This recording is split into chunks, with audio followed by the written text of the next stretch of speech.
Nightingale stared through the broken studio window into the dark woods. He turned around, started to walk out, but Maine grabbed his arm. "Young man, you almost shot me. You don't shoot off rounds at people like that. What's the matter with you?"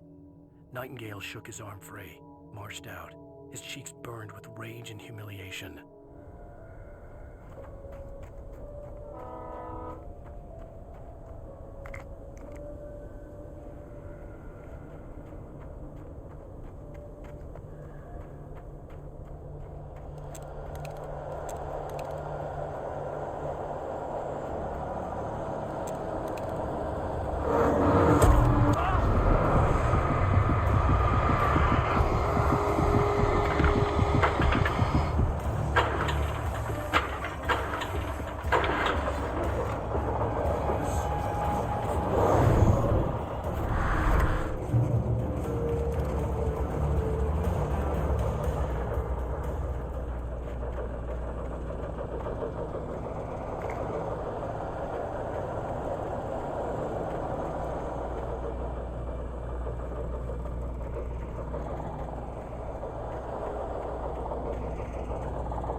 Danny had stepped out, but what stumbled back in was something else. Something alien. A monster. Walter tried to kill it, first with his fists, then a chair. It wouldn't die. Instead, it kept coming, unaffected by the beating it had taken. After Walter managed to kick it down the cellar stairs, fear took over. He ran, got behind the wheel, gunned the engine. The booze wouldn't make him forget, but he knew he had to try.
was no sensible reason for the power company work lights to be here.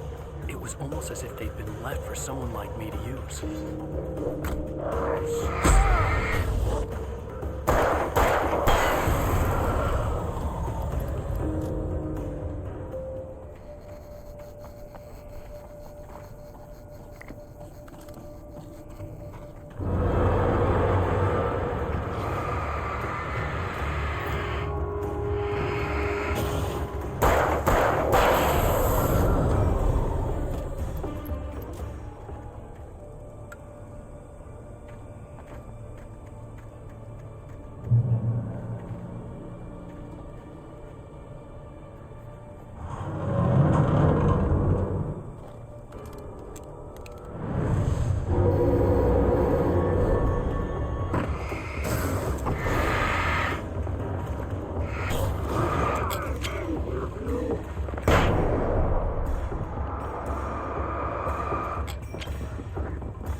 Touched by the dark presence, Danny had stepped out, but the bulldozer's engine roared to life. Mud and rocks flew as it fought for traction. It crashed through the concrete wall and landed heavily in the yard. If it were an animal, it would have shaken its head after the impact, fixed its eyes on me, and charged. Of course, it had no head, nor eyes. Shadows crawled on its form, twisting it into a monster. Then, it came for me.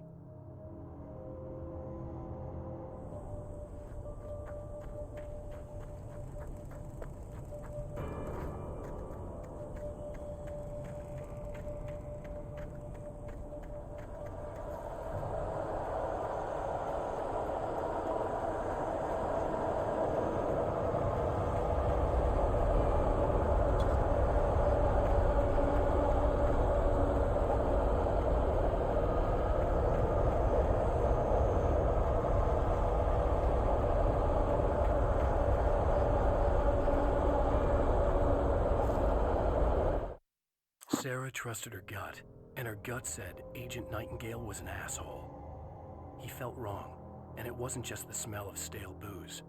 It was in the way he flashed his badge, pulled rank, the look in his eyes when he wanted answers. Where was Alan Wake? What was this about an accident? Where was his wife? And most importantly, why did she let Wake go?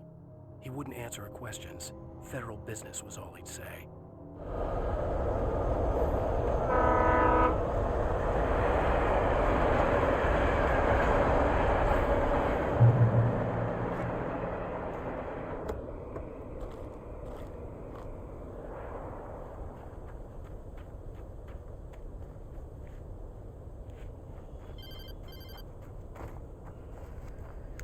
Hello? The most stubborn man I've ever met. Alice? Alice? Alan. I'm so afraid. Keeps me in the dark. Please help me.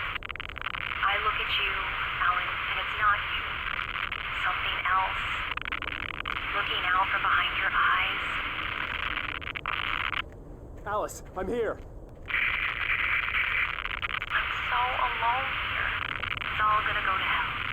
You need to be careful. Cooperate.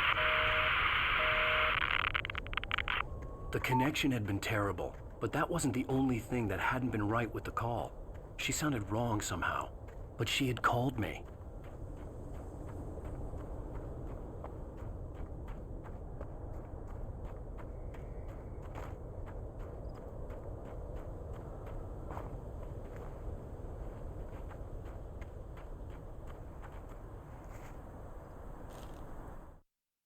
pipe wrenched itself loose from the bridge's steel framework. Wrapped in darkness, it floated in midair, twitching. For a moment, I didn't understand what I was looking at. The heavy object lurched at me with impossible force. I threw myself out of the way, but just barely. When I turned my flashlight on it, it shook in a dark rage before it flew at me again.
I could see a railway bridge up ahead, and a warehouse of some sort on the opposite shore.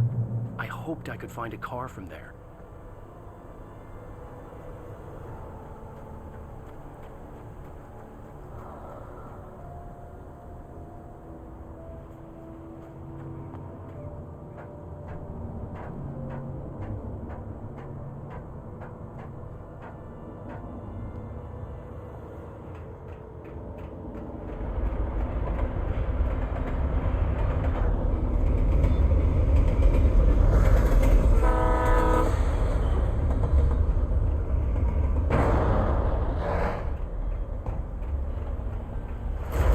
That was pursuing me was growing stronger, and it was taking over everything in its path.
I slammed the door shut right in his smug face.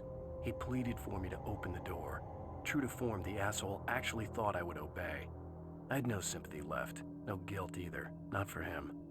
I took a moment to savor the scream. I bet I had a smile on my face, It was all that I had time for. The dark presence was inside the lodge with me.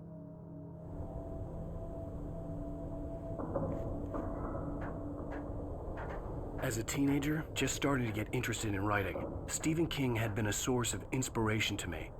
I thought about all the inanimate objects that had come to life in his books. No one is safe in a good horror story, certainly not the protagonist. That's what makes them fun. This was anything but. The darkness could possess anything, and it was getting closer.